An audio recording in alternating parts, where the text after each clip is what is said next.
Hello students. बेटा छुट्टियों से पहले हम ग्रुपिंग ऑफ सेल्स के बारे में स्टडी कर रहे थे, तो वहाँ पर हमने आइडेंटिकल सेल्स की ग्रुपिंग पढ़ी थी। उसके अलावा वहाँ पर हमने किरचॉफ्स लॉज भी पढ़ लिए थे, जिनका यूज हम अनआइडेंटिकल सेल्स की ग्रुपिंग के अंदर करेंगे। तो आज हम करने जा रहे हैं ग्रुपिंग ऑफ अनआइडेंटिकल सेल्स। तो देखिए हमने सबसे पहले यह क्या लिखा है, grouping of cells for unidentical cells. कहता है कि अनआइडेंटिकल सेल्स के लिए सेल्स की ग्रुपिंग कितने प्रकार की होती है और किस प्रकार से हम उनको अरेंज करते हैं। तो हमने लिखा है यहाँ पर for unidentical cells the grouping is mainly of two types. कहता है कि अनआइडेंटिकल सेल्स के केस में जो ग्रुपिंग होती है सेल्स की, वो कहते हैं दो प्रकार की होती है, दो टाइप की होती है। पहली क्या है, सीरीज ग्रुपिंग।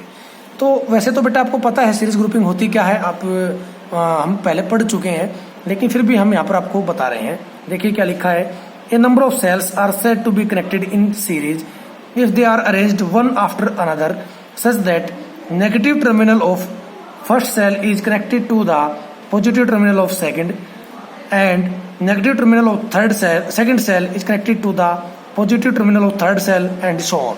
कहता है कि बेटा दो या दो से ज्यादा सेल्स कब सीरीज में कहलाएंगी। कहता है कि अगर वो सेल्स एक के बाद दूसरी जुड़ी हुई हो। कैसे, जैसे कि मान लिया फर्स्ट सेल का नेगेटिव दूसरे के पॉजिटिव से, दूसरे का नेगेटिव तीसरे के पॉजिटिव से, तीसरे का नेगेटिव चौथे के पॉजिटिव से एंड सो ऑन। जितने भी सेल्स होंगी वो सारी की सारी सेल्स अगर इसी प्रकार है, जो कि एक का नेगेटिव दूसरे के पॉजिटिव से वहां पर जुड़ा हुआ हो, तो उन सेल्स को हम किस में कहेंगे, सीरीज में। ठीक है, हमने आगे लिखा यहाँ पर let there are n cells of EMF E1 E2 E3 up to En and internal resistance R1 R2 R3 up to Rn are connected in series. कहता है कि मान लीजिए आपके पास n सेल्स हैं, जिसमें हमने कहा था कि अनआइडेंटिकल सेल्स हैं, यानी कि प्रत्येक का EMF अलग है, प्रत्येक का इंटरनल रेजिस्टेंस अलग है। तो पहली सेल का EMF मान लिया E1, दूसरी का E2, तीसरी का E3, चौथी का E4 और इसी प्रकार nth सेल का En। और उसी प्रकार इंटरनल रेजिस्टेंस भी हमने कंसिडर कर लिया, फर्स्ट सेल का R1, दूसरी का R2, तीसरी का R3 और nth का Rn। ठीक है, अगर ये सेल्स, ये n सेल्स अगर किसी में जुड़ी हो, सीरीज में जुड़ी हो, तो किस प्रकार का कॉम्बिनेशन बनेगा। देखिए यहाँ पर ये बेटा देखिए सिंबल हमने डायग्राम बनाया है यहाँ पर कि ये देखो आपका हमने क्या ले दिए E1 R1, यानी कि यहाँ से लेकर यहाँ तक ये आपकी एक सेल को रिप्रेजेंट कर रही है ये चीज। ठीक है, ये हमने उसके इंटरनल रेजिस्टेंस को दिखाया है, ये सेल का इंटरनल रेजिस्टेंस है। तो ये आपकी फर्स्ट सेल देखो, फर्स्ट का नेगेटिव दूसरे के पॉजिटिव से, ठीक है, दूसरे का नेगेटिव तीसरे के पॉजिटिव से, और इसी प्रकार जो n-1 यानी कि n से पहले वाली जो सेल होगी उसका नेगेटिव nth सेल के पॉजिटिव से जुड़ा हो। तो ये जो सारे के सारे सेल्स हैं ये किस में दिख रही हैं आपको, इसको छोड़ दीजिए, ये पहली सेल, ये दूसरी, तीसरी, चौथी, पांचवी, इसी प्रकार ये nth। ठीक है, अगर ये सभी सेल्स इस प्रकार से अरेंज्ड हो तो उसको हम क्या कहेंगे, सीरीज कॉम्बिनेशन। फिर क्या किया, इस कॉम्बिनेशन को हमने किससे जोड़ दिया, एक एक्स्ट्रा रेजिस्टेंस से जोड़ दिया, जिसकी वैल्यू क्या है, कैपिटल R। तो देखिए बेटा then their equivalent EMF is. देखिए सीरीज कॉम्बिनेशन के केस के अंदर आपको ध्यान होगा कि वहां पर इक्विवेलेंट EMF किसके इक्वल होता था, कि उन सभी सेल्स के EMF को हम क्या करते थे, सम करते थे वहां पर। तो अगर सभी सेल्स के EMF को हम जोड़ देंगे तो इक्विवेलेंट EMF आ जाएगा, क्योंकि आपको पता है सीरीज कॉम्बिनेशन के अंदर आपका करंट कांस्टेंट रहता है। ठीक है, पोटेंशियल डिवाइड होता है, तो प्रत्येक का पोटेंशियल अलग अलग होगा। पहले का E1 है, दूसरी का E2 है, तीसरी का E3 है, इसी प्रकार nth का En है। तो जो इक्विवेलेंट EMF कितना होगा, इन सभी का सम कर दिया जाए तो आपके पास इक्विवेलेंट EMF आ जाएगा, यानी कि E equivalent is equal to में E1 plus E2 plus E3 up to En। ठीक है, ये हमने क्या कर दिया, उनका सम कर दिया।